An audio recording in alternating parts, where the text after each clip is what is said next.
आता 6:30 वाजलेत आणि या गोष्टीची जाणीव मला आहे की आपल्याला सगळ्यांना घरी जायची वेळ झालेली आहे।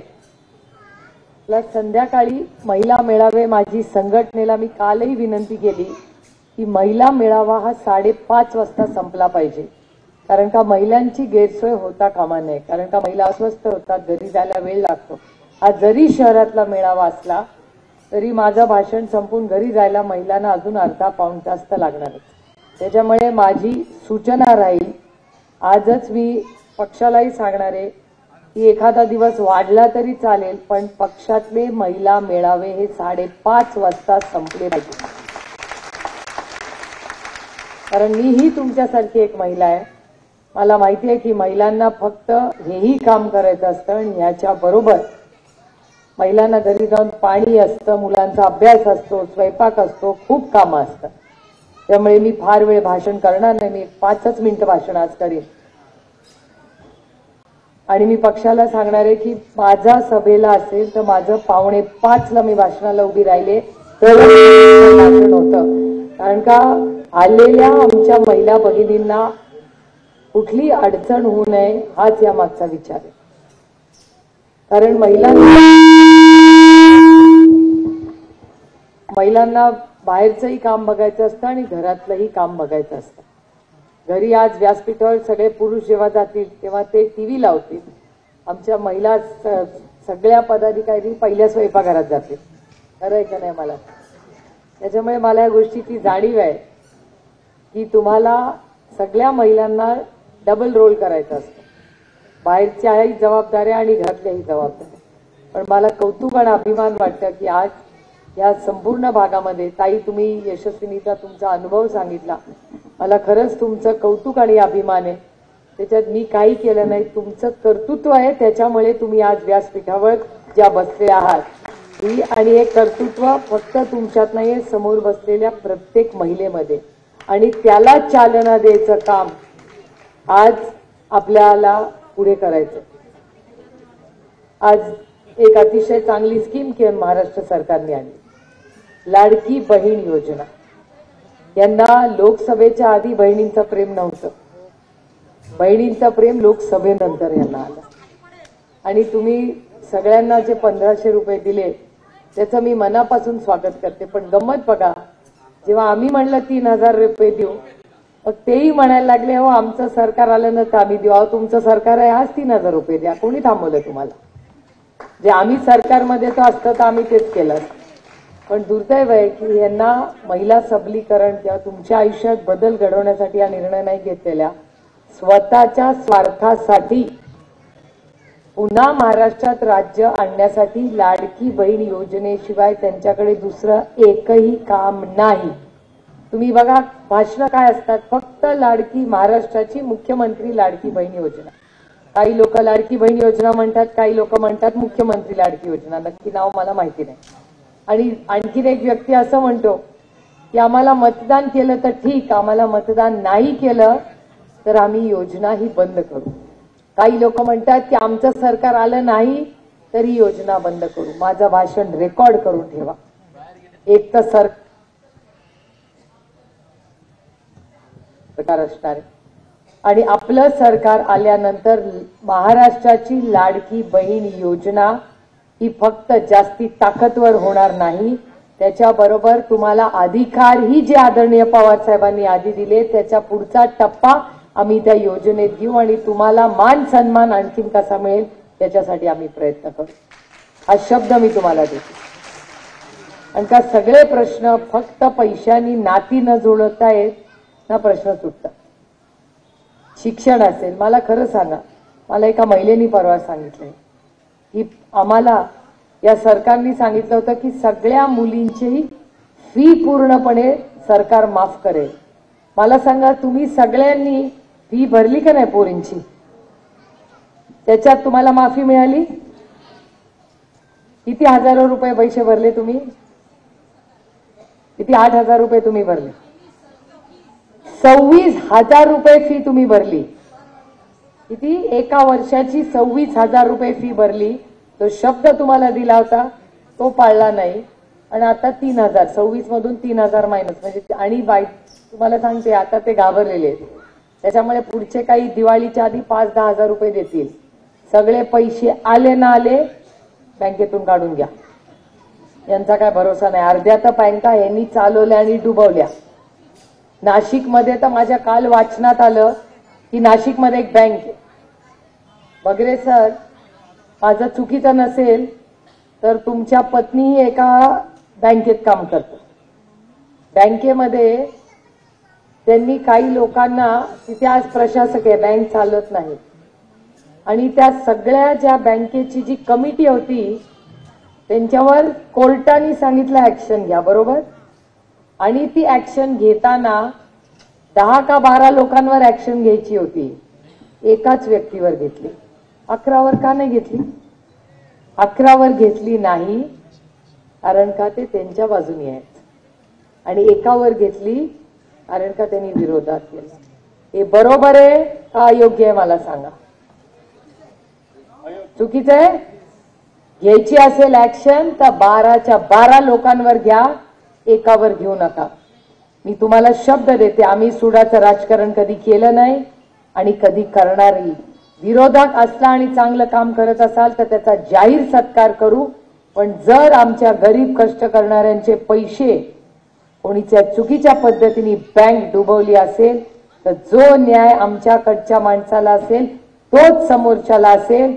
हा वेगळा न्याय आम्ही करणार नाही. आणि गरीब कष्ट करणाऱ्यांचे जे पैसे आहेत जर यांनी डुबवले असतील तर जो कायदा असेल तो सगळ्यांना समान असेल.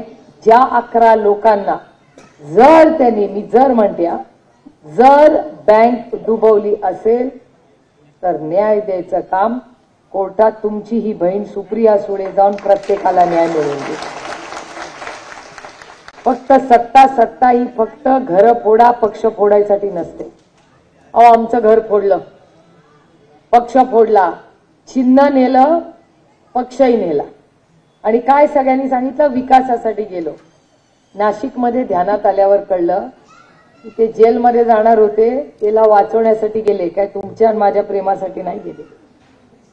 मला धक्का बसला जेव्हा मी या बँकेची सगळी कथा ऐकली. हेच का यांचा पारदर्शक कारभार? या राज्यामध्ये आज अदृश्य शक्तीला वाटतंय की ईडी सीबीआय बँकची भीती दाखवली की आपला पक्ष वाढेल. असा पक्ष वाढणार नाही. हा राज्य आणि हा देश हा प्रामाणिक लोकांचा आहे. आणि हे इलेक्शन बगरे सर आणि मी प्रामाणिक आहोत म्हणूनच आम्ही जिंकलोय. प्रामाणिक नसतो तो हरलो. कारण प्रामाणिक 50 खोके एकदम ओके, हे तुमच्यासाठी. आम्हाला 50 नको ना खोके नको, काय आम्ही स्वाभिमानी मराठी माणसं आहोत. कष्ट करू, स्वतःच्या कर्तृत्वावर उभं राहू, पण दुसऱ्याला मिंदे राहणार नाही. आम्ही आज सन्मान करू तुमचा, तुम्ही आल्यावर तुम्हाला ओवाळणी करू, तुमचा मान करू, सन्मान करू, पण मोडू, पण वाकणार नाही कोणाच्या. आणि ही लढाई आता जी आहे ना, ही लढाई फक्त वैचारिक आहे आणि नैतिकतेची लढाई. लोक मला सांगतात मिळालं ना एवढं चांगलं तुम्हाला, आता कशाला बांधताय जुन्या पक्षासाठी आणि जुन्या चिन्हासाठी. मी स्वतःसाठी बांधतच नाहीये. तो पक्ष स्थापन केला आदरणीय पवार साहेबांनी, तो पवार साहेबांचाच पक्ष आहे. तुम्ही तो दुष्टपणाने चुकीच्या नीतिमत्ता करून अदृश्य शक्तीने तो पक्ष आदरणीय पवार साहेबांकडून काढून घेतलाय. लढाई संपलेली नाही. मग लोक म्हणतात की बहिणीवर प्रेम वगैरे वगैरे, सगळे आजकाल सगळ्या बहिणींवर प्रेम जोरात चाललंय. बहिणींवर प्रेम जरूर करता. 1500 रुपये आता देतायत, 3000, 5000, 10000 देतील तुम्हाला इलेक्शनच्या आधी. सगळं घ्यायचं. पण मला एक गंमत वाटते की हे प्रेमाबद्दल बोलतात पण कोर्टातल्या केसेस परत घेतल्या. आजही मी कोर्टाची पायरी चढतेच आठवड्यात 10 दिवसाला. त्यामुळे ही अदृश्य शक्ती सोयीप्रमाणे प्रेम दाखवते आणि सोयीप्रमाणे अदृश्य शक्ती लढाई करते. अदृश्य शक्तीला वाटलं होतं काय घाबरतील. अदृश्य शक्तीला मला सांगायचंय की आम्ही स्वाभिमानी मराठी माणसं. अदृश्य शक्तीला आम्ही घाबरत नाही. आणि यावेळी महाराष्ट्राने 31 खासदार निवडून दिलेले आहेत. 31. आठवतं 3 दिले होते आपल्याला. 3 खासदार यांचेच येणार होते. अब की बार 400 पार. हा त्यांचा आत्मविश्वास होता. सगळी सत्ता त्यांच्याकडे, आमदार त्यांचे, खासदार त्यांचे, बँक त्यांची, दूध संघ त्यांचा, सगळे कारखाने त्यांच्याकडे, ग्रामपंचायत, जिल्हा परिषद, पंचायत समिती, सगळ्या सत्ताची स्थानं त्यांच्याकडे. आमची एकच ताकद होती, ती म्हणजे ह्या महाराष्ट्रातली मायबाप जनता आमच्या बरोबर उभी राहिली, ती अदृश्य शक्ती घेऊन जाऊ शकली. त्यामुळे ताकद ही सत्तेमध्ये नसते, ती विश्वास आणि प्रेमात असते. आणि या लोकांना विश्वास आणि प्रेम आणि व्यवसाय आणि पैशातलं अंतरच कळलं. हे दुर्दैव आहे. लाडकी बहीण लाडकी बहीण मिळून 1500 रुपये देता, व्यवहार करता बहिणींशी. अहो, बहिणीला प्रेमाने मागितलं असतं ना तर सगळं ओवाळणीत दिलं असतं तुम्हाला. एकदा मागून तरी बघायचं. मला खरं सांगा, तुम्ही महिला सगळ्या उपस्थित आहात, तुमच्या कुठल्याही भावाने तुम्हाला काय मागितलं तरी नाही म्हणाल का?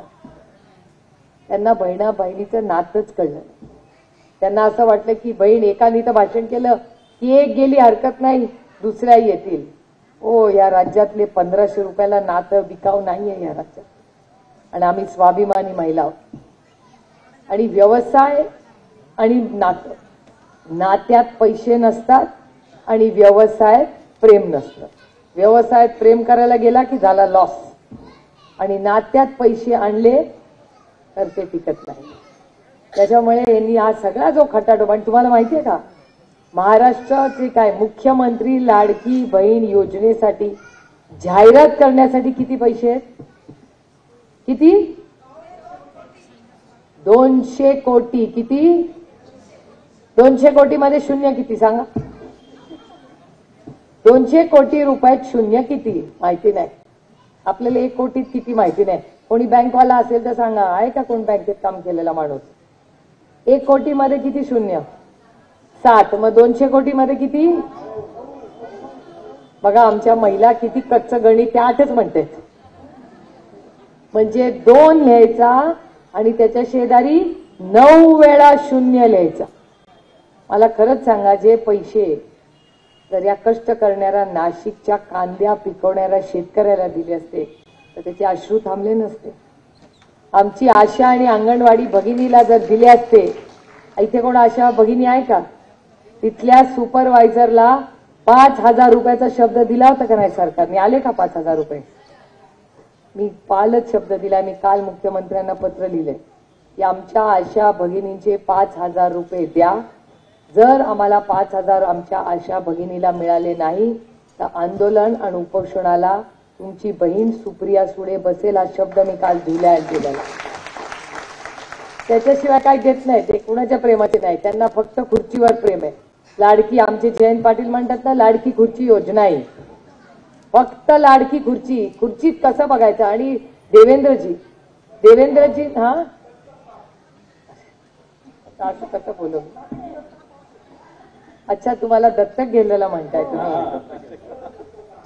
हा, कसं आहे, देवेंद्रजींकडून माझ्या फार अपेक्षा होत्या बघ. तुम्ही आता त्यांचं नाव घेतलं, पण माझ्या खरंच त्यांच्याकडून खूप अपेक्षा आहेत. जरी विरोधात असले ना तरी मी लोकशाहीवर विश्वास ठेवते. विरोधात असला तरी काय झालं, तो चांगला असू शकतो. आणि माझ्या देवेंद्रजींकडून खूप अपेक्षा होती. कारण मला वाटलं एक युवा आहे, नेतृत्व आहे. ठीक आहे, आपली वैचारिक लढाई आहे, पण अच्छी को अच्छा बोलण्याचे त्यांच्यात चांगले गुण होते असं मला वाटायचं आधी. 5 वर्ष महाराष्ट्राचे मुख्यमंत्री राहिले, आमच्या खूप अपेक्षा होत्या. परवा काय बोलतात? आता मी 5 वर्ष मुख्यमंत्री राहिलो, यावेळी 2 पक्ष फोडून उपमुख्यमंत्री झालो. 2 पक्ष फोडून. म्हणजे उद्या माझा मुलगा येऊन म्हणेल, आई मी 2 पेपर कॉपी करून पास झालो. 2 पेपर कॉपी करून पास झालेला मुलगा बघा, नियतीचा माझ्या पांडुरंगाचं कसं असतं बघा. 2 पक्ष फोडले पण मुख्यमंत्री नाही झाला, उपमुख्यमंत्री झाला. त्याच्यामुळे पोरांनो लक्षात ठेवा, कॉपी करू नका. बघा बगरे सर बघतात माझ्याकडे, ते कॉपीच्या विरोधात आहेत. कॉपी केलं की ऐसाही होगा. त्याच्यामुळे कॉपी करून पास झालेल्यांचा. परवा तर काय बोलले, राज्याचे गृहमंत्री आहेत, म्हणाले रस्त्यावर उतरा, मारामाऱ्या करा. राज्याचा गृहमंत्री, इकडे बिचारे पोलीस. परवा मी बघितलं, मला फार वेदना झाल्या. जळगाव, धुळे, नाशिक आठवड्यापूर्वी काय परिस्थिती होती. मी जळगाव, धुळे आणि नाशिकच्या पोलिसांसाठी जोरदार टाळ्या वाजवा. गावामध्ये गडबड झाली. या पोलिसांनी आपल्या सगळ्यांची सुरक्षिततेसाठी काम केलेलं आहे, डबल टाइम काम केलं. सगळ्यांना भीती वाटत होती ना. मी जळगावला गेले, माझी मुलगी मला विचारते तू जळगावला कशाला चालली. म्हणलं का उद्या माझा दौरा आहे. म्हणजे कशाने जाणार. म्हणलं मी ट्रेनने नेहमी जाते. म्हणजे कशाला जाते, दौरा कॅन्सल कर. म्हणलं का. म्हणजे ते जळगाव तू सगळ्या पट्ट्यात जळगाव, धुळे, नाशिक तिन्ही ठिकाणी तुझा दौरा आहे. तिथे तिन्ही ठिकाणी दंगलीसारखं वातावरण आहे. मम्मा तू जाऊ नको. म्हणलं रेवती एक तर तिथे आपले लोक आहेत, जरी दंगल झाली असली तरी मी जाणार, कारण का तिथे माझ्या माय भगिनी अडचणीत आहेत. मी जाणार आणि माझा या गृहमंत्र्यावर विश्वास नाही पण महाराष्ट्राच्या पोलिसांवर विश्वास आहे. ते नक्की थांबवतील आणि तुम्ही बघा थांबलं की नाही. आणि ते भडकवायचं काम कोणी केलं. जे सत्तेमध्ये लोक आहेत त्यांनीच भडकायची भाषण केली. मगाशी आपल्या शोभाताई बच्चाव तुमच्या आशीर्वादाने खासदार झाल्या. त्या पोलीस स्टेशनला गेल्या होत्या. पोलीस अधिकाऱ्याला दुपारी भेटून आल्या. प्रचंड अस्वस्थ होत्या. त्या म्हणल्या ताई मला 2 दिवस झोप नाही. आपले प्रेमाचे लोक असं हे कसं झालं, दंगल कशी झाली. मतभेद असू शकतात, आम्ही ऐकून घ्यायला तयार आहे. एकत्र बसू, मार्ग काढू, पण एकामेकाची डोकी नको फोडूया. ही आपली संस्कृती नाही. पण हे कोणी केलं याची जाच झाली पाहिजे. कारण का भडक भाषणं सोलून काढ आम्ही नाही बोलत आहे, सत्तेमध्ये लोक बोलत आहेत. भडक भाषणं कोण करतंय. भारतीय जनता पक्षाचे नेते आणि पदाधिकारी बघताय, टीव्हीवर बघताय. आपण रामकृष्ण हरीवाले, आपण आपलं पांडुरंगाचं नाव घ्यायचं, रामकृष्ण हरी म्हणायचं, मुखात हरीचं नाव ठेवायचं आणि कामाला लागायचं. तुमच्या सगळ्यांच्या प्रयत्नातून एक दिवसात सगळं शांत झालं. पण विसरू नका आपल्याला अस्वस्थ करणारं कोण होतं तर सत्तेत बसलेले लोक आहेत. त्यामुळे त्यांना आता काय करतायत, लाडकी बहीण आठवली, त्याच्यानंतर काही नाही तर भीती दाखवायचा प्रयत्न केला, दंगली करायचं वातावरण केलं, सोलून काढची भाषा केली. ही भाषा आहे सगळ्याची. असं सरकार आपल्याला पाहिजे. आपल्याला एक प्रामाणिक सरकार पाहिजे आणि ते प्रामाणिक सरकार कोण तुम्हाला देऊ शकतं तर फक्त आणि फक्त महाविकास आघाडीच ते देऊ शकते. ते 2.5 वर्षात उद्धवजींच्या नेतृत्वात आपण पाहिजे. कोविडमध्ये राजेश टोपे आणि उद्धवजींचं काम तुम्ही सगळ्यांनी जवळून पाहिले. अहो राजेश टोपेची आई आयसीयू मध्ये होती. राहील का नाही माहिती नव्हतं, पण राजेशनी डॉक्टरांना भेटला, आईकडचे आशीर्वाद घेतले आणि राज्याच्या दौऱ्यावर गेला. राजेश टोपेंची आई आयसीयू मध्ये 15 दिवस होती. हा मुलगा राजेश टोपे राज्याच्या दौऱ्यावर होता. म्हणजे तुम्ही सुरक्षित राहाल म्हणून राजेशनी ते केलेलं काम. अहो अभिमान आहे आम्हाला. असे मंत्री पाहिजेत आम्हाला. हे भांडण दंगली करणारे मंत्री नको आहेत आम्हाला. आणि तुम्ही दादा म्हणला दत्तक, तुमचं नाशिकच दत्तक घेतलं होतं ना. काय झालं नाशिक दत्तक घ्यायचं, किती वेळा आले बघा. आता तुम्ही म्हणताय की नाही दंगल कोणी केली. मला सांगा, माझ्या मतदारसंघात येतात, खूप वेळा येतात, 5 वर्षातून एकदा, आणि ते पण गाडीने नाही हेलिकॉप्टरने. हवेतून येतात, भाषण करतात, या मतदारसंघात एवढा हमी भाव दिन, हेलिकॉप्टर गॉन. 5 वर्ष बाबाचा पत्ता नाही. हमी भाव मिळाला नाही मिळाला काय माहिती नाही. तसं आमच्या लोकांना फसवलं हमी भावासाठी, तसं तुम्हाला दत्तक घेऊन फसवलं. तुम्हाला वाटलं हे दत्तक घेणार म्हणजे काय आमचा चेहरा मोहरा बदलला. त्याच्यामुळे खोटं बोल आणि रेटून बोल. इतकं बोलतात खोटं तर मला तर परवा धक्का बसला. मी खरं पुन्हा तुम्हाला सांगते, माझा खरंच विश्वास होता देवेंद्रजींवर. मला खरंच वाटत होतं की बाबा काहीतरी नवीन चांगलं करू पाहतो. परवा तर काय भाषण केलं, मला धक्का बसला. म्हणे विरोधी पक्षाचे लोक चुकीचे फॉर्म भरतायत आणि म्हणून आमच्या महिला भगिनींना फॉर्म भरायला अडचण होते. मी विनम्रपणे देवेंद्रजींना सांगू इच्छिते, देवेंद्रजी इन्क्वायरी लावा. तुम्ही या राज्याचे गृहमंत्री आहात. आरोप करताना विचार करा. विरोधी पक्षाच्या विरोधात त्यांना बोलायलाच काही राहिलं नाही. आधी भ्रष्टाचाराबद्दल बोलायचे, आता भारतीय जनता पक्षानेच आपल्याला भ्रष्टाचार मुक्त केले. आता भ्रष्टाचाराचा एक तरी आरोप करतात का राष्ट्रवादी काँग्रेस पक्षावर. कारण का ज्यांच्यावर आरोप केले आज त्यांच्या मांडीला मांडी लावून आज सरकारमध्ये येत. आणि फक्त आपल्याकडे नाही, काश्मीर टू कन्याकुमारी भारतीय जनता पक्षाने ज्या ज्या व्यक्तीवर भ्रष्टाचाराचे आरोप केले ते सगळे त्यांच्या बरोबर इधर मंत्री तरी आहे किंवा त्यांच्या मित्र पक्षामध्ये आहेत का नाही? मग आज भ्रष्टाचाराबद्दल का नाही देवेंद्र फडणवीस बोलत? नाशिकला दत्तक घेतलं का नाही त्याच्याबद्दल बोलत? तुम्ही खोटे नाटे आरोप करत राहायचे, त्यांच्याकडे आज आपल्या विरोधात बोलायला काय नाही आणि स्वतःच्या कामाबद्दल पण सांगायला का? अहो भगरे सर पहिल्यांदा निवडून आले तुमच्या आशीर्वादाने, फकीर आदमी, खिशात काय नाही, फक्त हात जोडून प्रामाणिकपणा हीच भगरे सरांची ताकद आहे. आणि तो प्रामाणिकपणा पार्लमेंटमध्ये आम्ही पाहिला. पहिल्या दिवशी उठले आणि म्हणाले मला भाषण करायचं. म्हणलं हो पार्लमेंट असं नाही भाषण करतायत. म्हणले नाही ना मला बोलायचं. म्हणलं अहो असं नाही बोलतायत, बसा बसा बसा. मला सांगायला लागलं भगरे सरांना. ते म्हणले मला दिंडोरीच्या लोकांनी निवडून दिला, मी पहिल्या दिवशी बोल. म्हणलं अहो असं नसतं सर, हे पार्लमेंट आहे. त्यांना बाजूला घेतलं. म्हणलं काय प्रॉब्लेम काय? ते म्हणले माझ्या कांद्याला भाव पाहिजे, मला तो प्रश्न मांडायचा आहे. जे पहिल्या दिवशी माझ्याशी भांडायला लागले की मला कांद्याला भाव मिळत नाही तोपर्यंत मी इथे स्वस्त. म्हणलं आहोत भगरे सर असं करू नका. मग ते हात जोडले. म्हणलं जरा बसा. शांत केलं त्यांना. मग 2-3 दिवसांनी विनंती केली. मग भगरे सरांनी भाषण केलं. भगरे सरांनी पहिलं भाषण जे केलं ते शेतकऱ्याची दुःख आणि व्यथा दिल्लीच्या दरबारी मांडणारा हा सुपुत्र दिंडोरीचा, त्याच्यात खरंच आपण कौतुक केलं पाहिजे. आणि कुणाला हरवून आले तर एका मंत्र्यांना. मंत्री पण आधी आपल्याच होत्या, बिचारे स्वभावाने चांगले. प्रॉब्लेम त्यांचा नाही आहे, प्रॉब्लेम त्यांच्या पक्षाचा आहे. त्या पक्षाला कांदा आणि शेतकऱ्यांनी ॲलर्जी आहे. कांदा म्हणलं की ॲलर्जी आणि शेतकरी म्हणलं की द्वेष.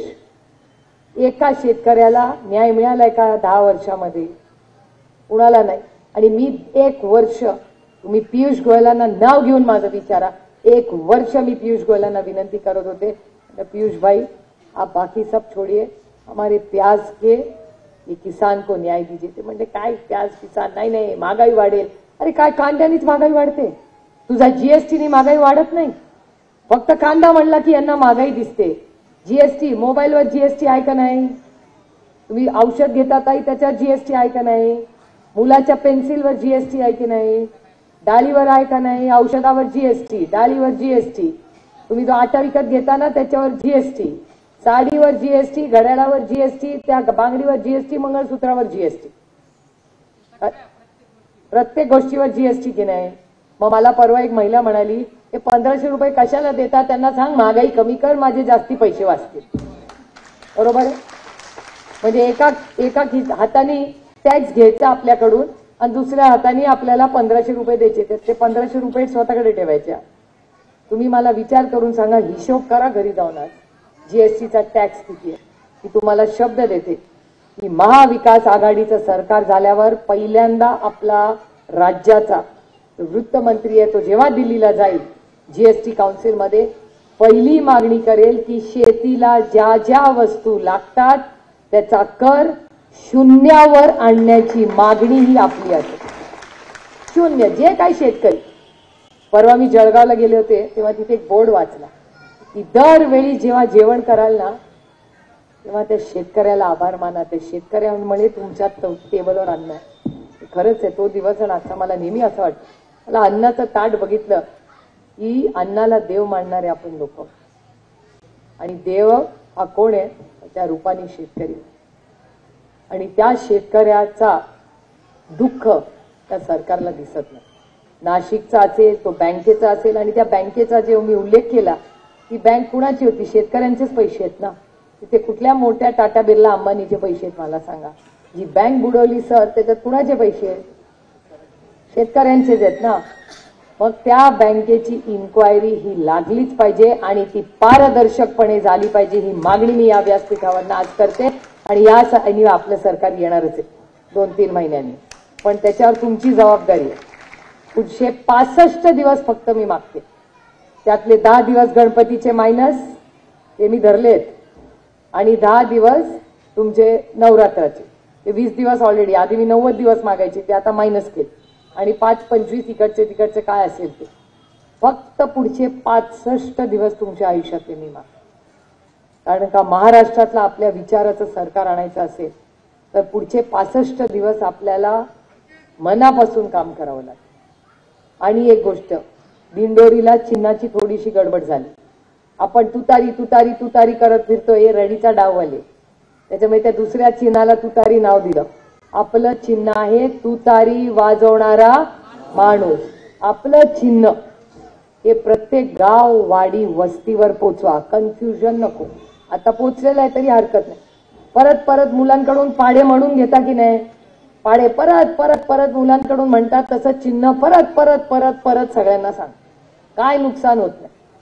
त्यामुळे चिन्ह पोचवा, आपण केलेलं काम पोचवा आणि एक पारदर्शक आणि प्रामाणिक सरकार आपल्याला या राज्याचं आणायचं आहे. कारण का आज महाराष्ट्राची परिस्थिती अतिशय वाईट आणि गंभीर. त्यामुळे या सगळ्या 7 वाजलेले आहेत. त्याच्यामुळे मी आता माझं भाषण आवरते. कारण मला माहिती आहे की तुम्हालाही घरी जाऊन स्वयंपाक करायचा आहे. कुकरची शिट्टी वेळेवर नाही वाजली तर आमचे सगळे बंधुराज रक्षाबंधनच्या दिवशी उपाशी राहतील. पुन्हा एकदा आपल्या सगळ्यांशी बोलायला मी येईल. आज अतिशय चांगला कार्यक्रम झाला. आता ह्याच्यानंतर मी शांतपणे सगळ्या सत्कारांना वेळ देणार आहे. मला जायची कुठलीही घाई नाही. कारण का माझं जेवण आता झालेलं आहे. मला जाऊन आज काही स्वयंपाक करायचा नाही. त्याच्यामुळे ज्या ज्या पदाधिकाऱ्यांना, सहकाऱ्यांना फोटो काढायचा आहे, काही पत्र द्यायची असतील तर तुम्हाला पाहिजे तितका वेळ मी इथे थांबीन. शेवटच्या व्यक्तीचा फोटो झाल्याशिवाय मी इथून जाणार नाही. त्यामुळे शांतपणे घ्या, गडबड करू नका. एबीपी माझा, उघडा डोळे बघा नीट.